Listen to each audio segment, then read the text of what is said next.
we're at iRacing. We're trying out the Jetta TDI car on the actual simulator.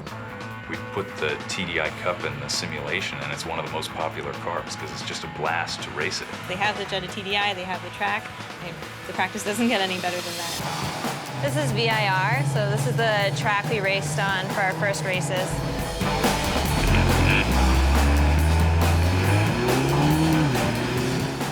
At iRacing, we feel that we are going to be a tool that young, up-and-coming drivers use as an essential part of their training. Because what we allow them to do is race on tracks that they've never been to. iRacing is pretty much the next generation of online racing simulations. My name is John Prather. I'm 30 years old.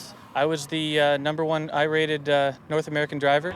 We're here at Elkhart Lake, Wisconsin, racing the Jetta TDI Cup Series at Road America. John's someone who has shown himself to be an excellent sim racer and very confident for someone who's never been behind the wheel before. I have a pretty good feeling for what it's going to feel like, and I hope I'm right. I hope I'm not wrong.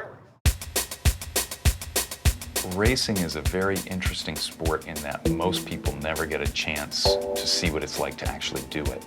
When we set out to create the next generation simulator, one of the things that I knew we'd have to do was to recreate racetracks as closely as possible. We replicate each track down to the centimeter. We take a laser scanner to every track, and we scan every 300 to 400 feet. So, I mean, you're talking about the positions of leaves on trees. On the brakes now, going through that right-hander, getting set up for Oak Tree, past the Oak Tree now, and now onto the straightaway.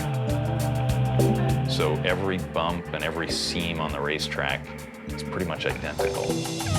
We're racing here at Road America.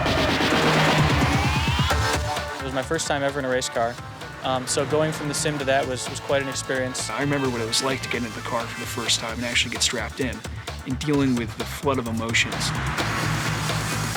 It felt great. I mean, obviously the track is spot on, so, I knew the kinds of speeds it should carry, but when you're in the car, feeling it in the seat of your pants, it's spooky, but once you get through it a few times, it's pretty easy, He excelled because he had the sim training. It was really neat to see that.